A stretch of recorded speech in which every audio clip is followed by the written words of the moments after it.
Welcome to the Impact ECMO podcast. We highlight the stories of impact innovators and connect them with the allies they need to amplify the good they can do in the world. I'm your host, Jacob Haney. Welcome to the Impact ECMO podcast. So I'm here with Kenny Jardine, and my guest believes that the most beautiful places in our country don't have sidewalks. And as the Chief Business Development Officer at Extreme Motus, they're building all-terrain wheelchairs that go where traditional chairs can't. And that might be national parks or trails, sandy beaches, rocky slopes, even into the water. He's the one out forging partnerships with state and national parks and writing grants and getting those chairs into the hands of families who need them, and all while expanding the organization's reach globally. And I think fascinated by the work that you do and want to learn more about kind of where you're trying to go and how can this community help you. So Kenny, welcome. Thanks, Jacob. I'm super excited to talk to you today. This is actually my first time ever being on a podcast. I've talked a lot in events and done stuff like this, so this is exciting for me. And definitely there's a lot of really exciting things that are happening in the outdoor space as far as accessibility. Yeah. I mean, as a storyteller, I love hearing people's backstories, or like their inciting incident. Did a radioactive spider bite you and turn you into Spider-Man? Like, what was it that got you here? Like, what was that kind of moment that brought you to that point where you're, like being an evangelist for all access wheelchairs? Yeah, so it was actually a story of a lot of dumb luck, but there's a lot more to it than that. In July of 2024, I made a successful exit from a business that I was doing, and I've never been somebody that's motivated by money. I'm motivated by stories, but even less so after that. And so then I saw this really terrible job posting on LinkedIn that's just, hey, we need some guy to help us with our sales. And phrase, really cool all-terrain wheelchairs, unlimited growth. That was all that it said. It was just like 4 or 5 sentences. It was super bad. And I was just like, you know what? It's here in Payson. That's where I live. And I'm like, that sounds awesome. And then I looked it up and I looked up their social media, and I was just like taken aback, because hundreds of thousands of people were interacting with our social media and saying how something like this would change their lives. And then I immediately thought to my grandpa, who lives down in St. George, Utah. He lives 30 minutes from Zion National Park. And in the 20 years that he's lived down there in Zion, he's never been able to go. Oh, wow. He's close to one of the most beautiful national parks in the U.S., and he's never been there. And so I immediately saw this as a solution. My grandpa can go and do this. This is the thing that I like to do. He's included now. And so that was really the catalyst behind this. Here we are almost 2 years later. Yeah, I love that. Well, and why does the outdoors matter? Like, why does it matter to you and like to just individuals who don't have access to it? Like, what's your personal connection to the outdoors, and like for your grandpa, seeing that was, such a loss that he couldn't get into Zion Park? Yeah, so growing up in Utah, I'm really lucky to have so many national parks, outdoor recreation being such a huge part of life here. And so I always grew up hiking with my family. It was almost every Saturday that my parents were taking us out hiking and doing something. And as the oldest of 8 kids, that was one of the only things that my parents could afford to do. And so then my grandpa on the other side of that was home. I never knew him, but doing this, but that's something that he always did, is he was always hiking. He was riding his bike. He was a professor at BYU, and he rode his bike to work every day until he got his diagnosis almost 20 years ago now, just over 20 years ago. And then over time, it was about 15 years ago that he couldn't get on his bike anymore. He couldn't go out and do things anymore. And I don't think that's fair. So I don't think anybody should be limited by any sort of disability or challenge that they have to experience what I grew up experiencing. That was my whole life. If I truly wanted to feel at one with myself, it was going outside, and it was just sitting there listening to the sounds of nature, listening to the little twigs and branches, the birds chirping. That was my upbringing. So I guess really when this opportunity presented itself, I see parents that have never been able to take their kids outside. I see people left in parking lots, and again, it's just not fair to me. So that's our whole thing, is we just want to get them out and enjoying. Again, you said it in the beginning, the most beautiful places on earth. Yeah. Yeah. I mean, I think of the times where I feel closest to the divine. It's outside, it's out in nature. And you said that a couple of times, it's not fair. And there's a lot of things not fair with like a disability, is people didn't ask for it or didn't choose into that. What kind of transformation stories, or what have been the success stories of like people that haven't been able to access the outdoors and now with this wheelchair are able to do? Yeah. And maybe to tee that up is like, like describe this wheelchair, because I think if you haven't seen the clips of it, it's like, it's kind of unstoppable, but like you can go pretty much anywhere, but like describe what it's like, or like for someone listening, like paint a picture for them of why this is different than just a typical wheelchair. Yeah. So our wheelchair is about 6 feet long. It's about 32 inches wide and has 3 big balloon tires that are probably about 2 feet tall in the back, and then a shorter one that's probably about 12, 18 inches. So somewhere in between there. I don't know the exact. And so those balloon tires act as suspension for the person that's in the chair. So they're low pressure tires. And because of the long wheelbase, anything that you can lift and put that front tire on, you can go over it. The chair even floats in the water. We've been in places like the Narrows and Zion. We've been in the Pacific Ocean. We've been in the Atlantic Ocean and everywhere in between. Just because our chair is really the only one that can truly open up everything.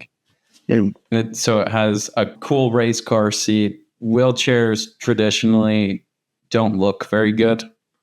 And so we like to say we try to make wheelchairs sexy, because everybody should feel that way when they're in something every day, right? Yeah. It's fun. Nice. Well, that was good. Yeah, no, that's great. And so with this enabling them to be able to go anywhere, what have you seen the results of people being able to get outside or into these places for the first time? Yeah, one of my favorite stories. So I talked about Zion National Park at the beginning. In July of this past year, Zion National Park got their first of our wheelchairs to make available for all of their guests. And within 5 minutes, we're delivering the chair. We're taking pictures in front of the big flagpole that's right there outside of the visitor center. And a mom and her son, not even within 5 minutes, her son's in a wheelchair, and she comes up and says, "What is this? What's going on?" And so we start telling her, like, this is going to be available here at the park for anybody that needs it to be able to use it. Come check it out here from the visitor center and go hike anywhere in the park. And I'm sorry, I get a little emotional just because I picture my grandpa and my grandpa in the same scenario. This mom just breaks down in tears, not 5 minutes from us delivering this chair, because she goes, "I never thought that my son would be able to go on a hike with us. I never thought that he'd be able to get out of the car and see more than the parking lot of these places." And even not 5 minutes before we got onto this call, I got off of the phone with a mom who just got her chair. And she said, for the first time in 42 years, my son is outside and on the dirt. 42 years, she was inside and she was confined to these sidewalks and these paved places. And there was a trail across the street from her house. And now she's out there doing this. That's beautiful. Yeah. And, you know, I'm sure you've seen the Team Hoyt, the father-son marathon runners. You know, that first time, it just made me think of his son, you know, after he did the first run, you know, it was like, he said something like it was like was running along with you, or I was right there. You know, it was the first time he ever felt like everyone else, or feeling like he was running alongside or swimming alongside or riding the bike alongside, and like how motivating as a father, right? That like drove him, which is such a touching story, and you get to be a part of that. That's awesome. The part about, sorry to interrupt you. My favorite part about his story too is it turned his father into this ultra marathon runner because he didn't want to do that before. Yeah. And so it's really fun to see stories like that. Yeah. Yeah. The anecdote from that too, of like, he got good enough that people were like, well, why don't you just race by yourself? You could probably like compete and like win. And he's like, oh, I couldn't run without my son. Yeah. He's what makes this possible. And I thought that's so beautiful. Like the organization, this wheelchair has been around for how long? Like you've been there for 2 years. We've been around for about 8 years total. Okay. And like, how are people finding you? Like you started in Utah. It sounds like you've had some stuff all over the world with this. Like what's the reach right now? So we're mainly in the US right now. We do a lot of work in Canada too. Europe, we're breaking in there. The issues that we run into is shipping overseas is fairly expensive, and where our piece of equipment is fairly specialized and large, it gets harder that way. But we're all over the place. There's about 800 chairs out there in the world right now. And it's lots of stories just like what I'm saying, of people getting out and doing things that they never thought possible. Yeah. And as far as like organizational structure, so the main company is Extreme Moto, is a for-profit. People are buying these chairs. It's just a typical business. Is that accurate, or how you set up? Yeah, so people are buying the chairs, and we do a lot of work from a programming standpoint for organizations, because obviously we're kind of niche. This is something that's been around for a really long time. There's no SOP of how to do this and how it works. So we do a lot with that. So we sell direct to consumers. A lot of what my role is, I work a lot with the businesses, the nonprofits, and the government entities that we work with that make these chairs available.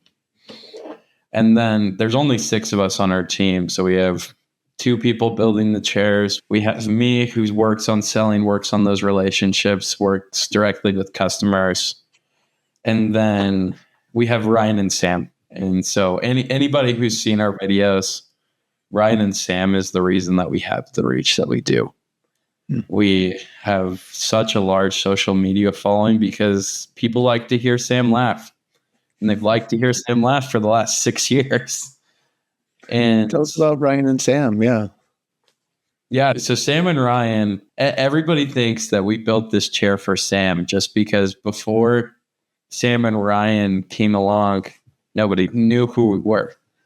So Ryan and Sam went to high school together.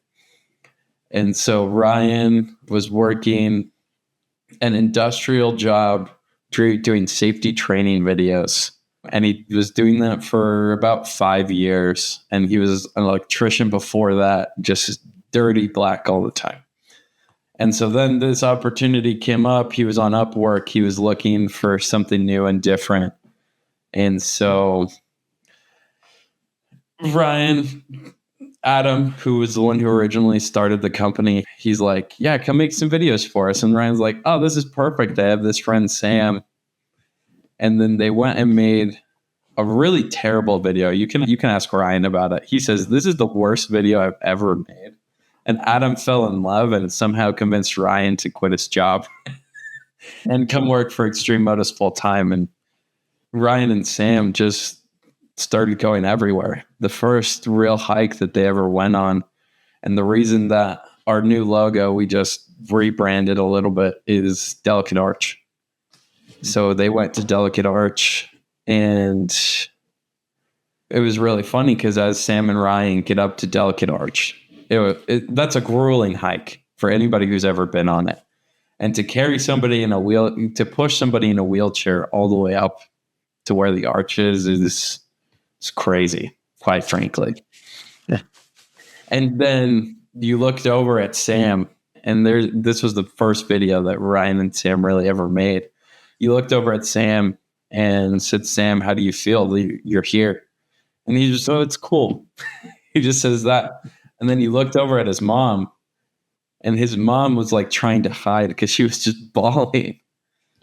Because it's the same story. For 38 years, Sam and his mom sat in the car. Well, Sam's brother and dad would go on these hikes. And so now we say we make a living off of making Sam laugh. And all of the money that we make from our social media, it all goes to Sam. Every dime that we've ever made has went to Sam. And so Sam's getting older, as we all do, and where he has cerebral palsy, it gets hard sometimes, but it's really awesome just to make Sam laugh and hear how he connects with people, because we don't have some fancy videography crew and really fancy editing. And that's part of what makes us who we are, is we make everybody feel like, hey, this is me. We've got that average Joe type feel on our videos that just allow people to really connect with us. And it's really awesome. And give me a sense of how your social media has grown, like how many people are seeing Sam smile. Yeah, that's the craziest part about all of this. So when I started in July of 2024, we had probably about 300,000 followers, and our videos were reaching, impressions wise, and reaching about 1 to 2 million people a month. Now, here we are almost 2 years later. We have almost 900,000 followers on social media. And our average impressions is 140 million a month. Wow. So over those just over 18 months, the growth and the people that have seen us is crazy. But we still have to go to all these events. And every time we go somewhere, like just this last week, we were at this event called the Abilities Expo. Strictly for people with disabilities, equipment that's there specifically for them to make their quality of life better. And there was maybe 10 out of the 8,000 people that were there that had seen us before. So it's crazy how even though our reach is that big, there's still lots of people that don't know about us. Yeah. Which is part of what your job is, right? Yep. That's exactly what my job is. Yeah. Do you find, though, that are a lot of individuals buying these, or you've talked about like locations having a dedicated wheelchair? Like this probably isn't an everyday use kind of chair. It's more like if you want to go off-roading kind of thing. Is that accurate, or how do you see that? Yeah, that's exactly accurate. So we sell, just because of our social media, we sell probably 70% of our sales go direct to our customers and our clients, the people that are using the chair, albeit once a month. To talk to a family last week that they used their chair 4 times a week just to go out on the sidewalk just because it's easier. And then about 30% of our sales come from businesses, organizations, government entities. And that's a lot of what I do from the grant side, because I never want the cost of our chair to be a barrier to entry, because again, that's not fair.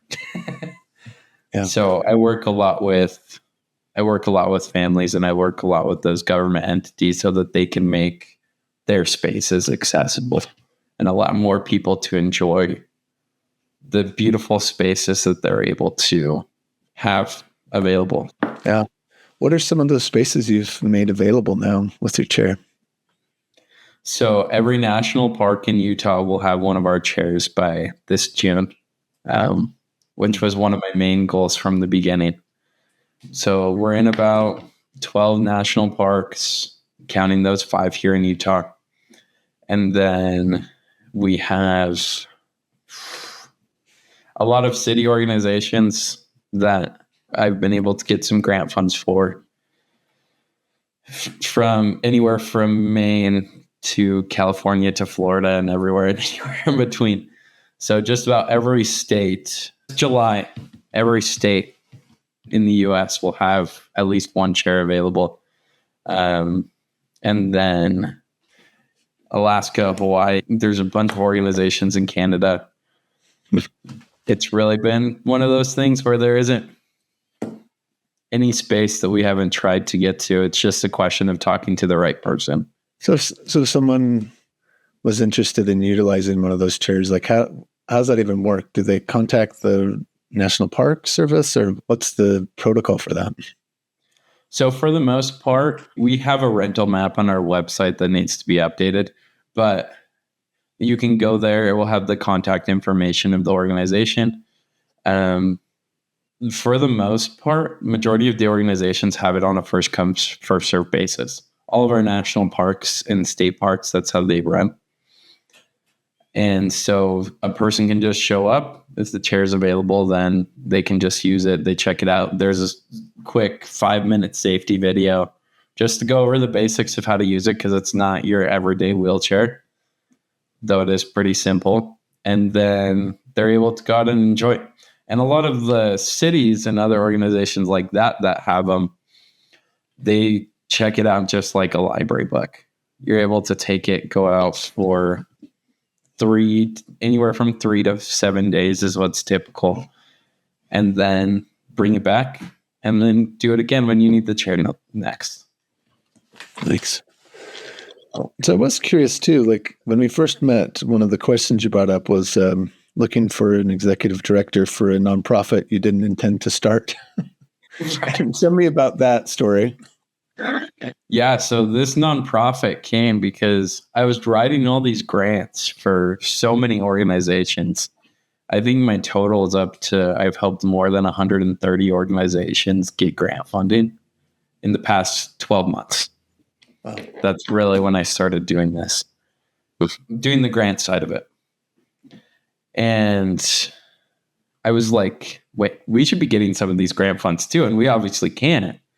And we had all these really cool ideas, like an adaptive ops course that we put together, and just making more stuff available to where we're at. There isn't a whole lot right now. And so we were like, oh, we can do this. We can figure this out. That process took way longer than we ever thought it would. And so then we started this nonprofit, and then it was like a switch turned on. All these people that had been watching our videos for years and years saw this.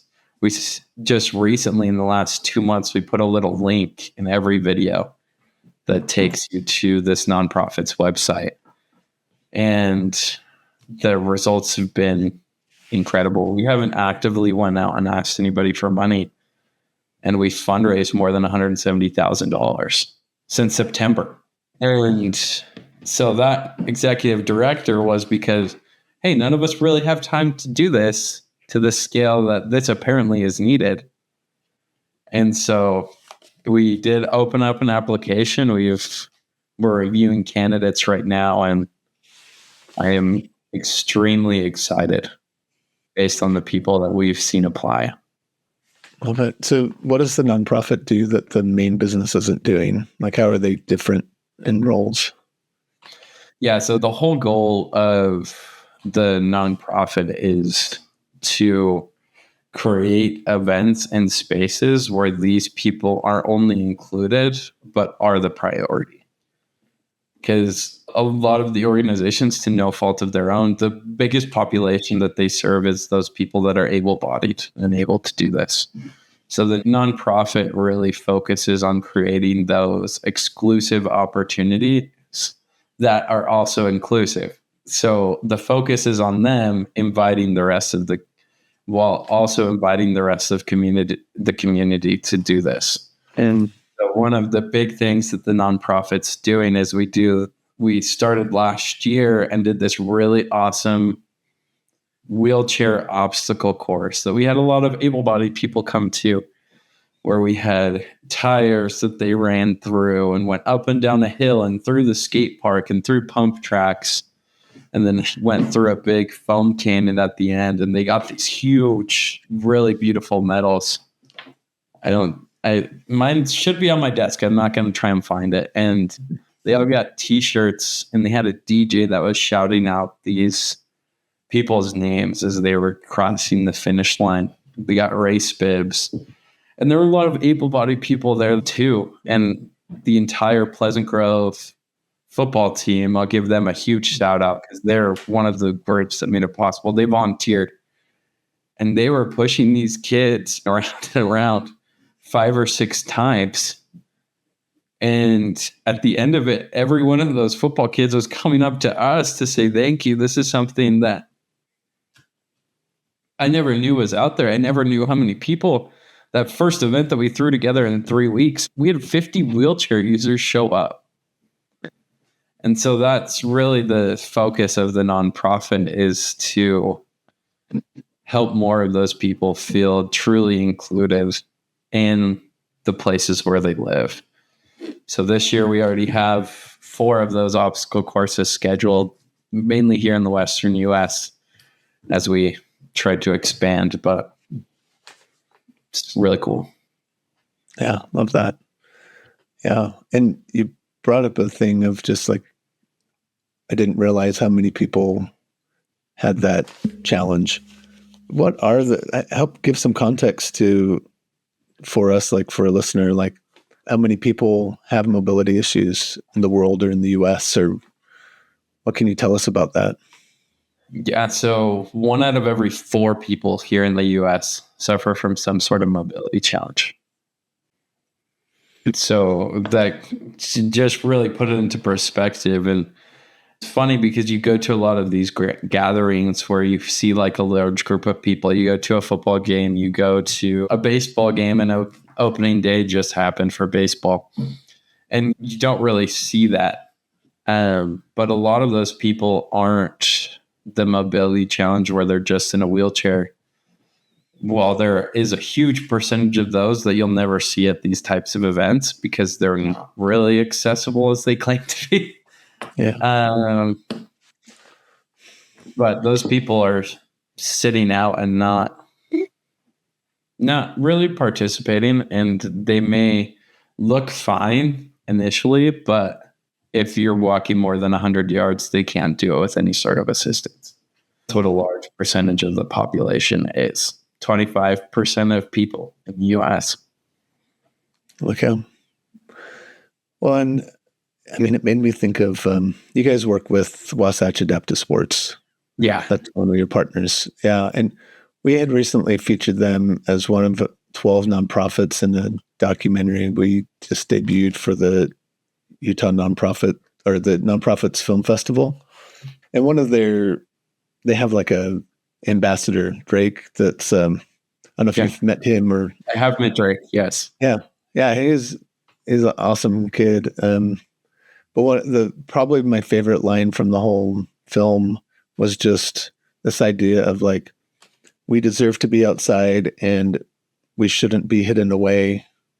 And that idea of, because that was kind of a thing, right? Like, I mean, you even think of like the Kennedys, right? There's the daughter that was disabled that no one even knew about, right? It was sort of like we hid people that didn't look like us or could do the same things. And I mean, I'm sure there's still a stigma now. Do you feel like things are getting better with that as far as like disability, like visibility and being willing to see people that have different abilities than us? Yeah, I definitely think that it's not to that extent anymore. There really was a stigma for a really long time, and really in the past 2 years, I talked to nonprofit groups like Wasatch Adaptive and other nationwide that they talk about how these people, when they go outside, they feel like the celebrities. They don't feel like the outcasts anymore. There's obviously still a lot of work to be done, which is why just last month I was in DC testifying in front of a Senate committee to talk about how a lot of these more rural places don't have the access that some of these other places do. Like here in the Wasatch Front, here in Utah, we have Ogden Valley Adaptive, we have the National Ability Center, we have Wasatch Adaptive, we have lots of groups, but then you go to a place like Moab, that doesn't exist. And so providing those opportunities to all those more rural places where these people still are, maybe not in the quantity that they are close, but again, it's something where everybody should have that opportunity. Yeah. Yeah. You're getting a lot better. Yeah. What's your goal for the organization and the nonprofit? Like, where are you trying to go with this?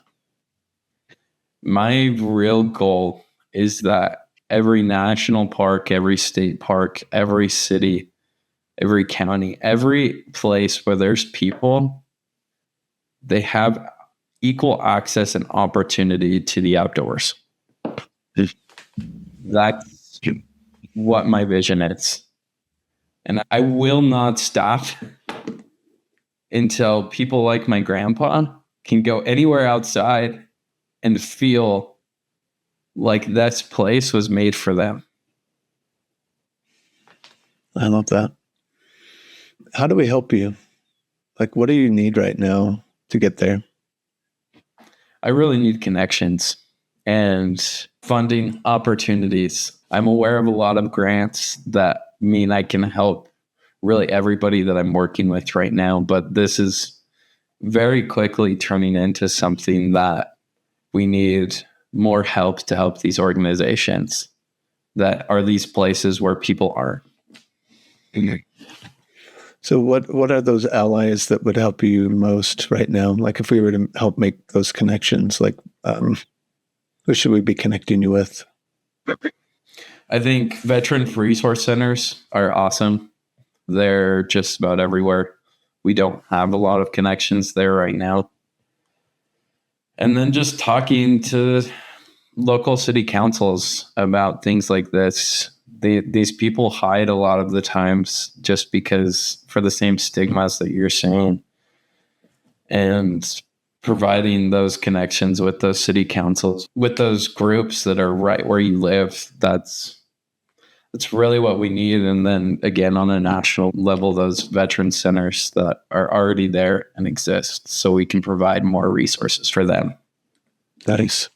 Let's make some connections for you there. Let's see how we can help realize that vision, right, of having these available in all these places.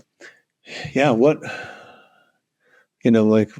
before I let you go, like what else do you feel like needs to be said? What else do you want to share, like is in your heart or in your head that needs to come out? I just feel like the outdoors is for everybody. I've said it a lot, but if I'm doing that, when you see those people outside, when you see the people that you don't think of when you're outside, when you see those people, welcome them. Ask them questions. Ask them about their everyday wheelchair. Ask them about their walker that they have to use most of the time. Ask them about those pieces of equipment. They want to talk to you. And don't make that so taboo of, what is this? I'll just give them space and be willing to help. Our wheelchair, to get to the crazy places that it gets, it's not motorized. We like to say it's blubber powered because I'm a little overweight, but be willing to help and welcome those people as they come outside. And it's probably the first time in their lives that they've done it. Yeah. If people want to learn more, like, where would you point them? I'd point them towards our website. We have lots of resources there. I'm also part of a really cool group called the National Access Network that was started by a nonprofit group called the Action Foundation. Those are the two places. If you're looking to know how to do more and how to start programming like this, coming to us and that National Access Network is really what will help solidify what you're doing. Yeah. And on socials, where's the best place to follow? Extreme Motus. Exactly how it's spelled. And anywhere like Facebook, Instagram. Anywhere. TikTok. Wherever you are, that's where we are. Fantastic. Kenny, so glad that our paths crossed that breakfast meeting, and Definitely. yeah, cheering on with like the good that you're doing, and being a catalyst for getting more people outdoors and opening up the world. Yeah, beautiful work, and keep up the good work you're doing, my friend. Thanks. I really appreciate it, Jacob. This has been a pleasure. I don't get to talk like this often. Awesome. Thank you.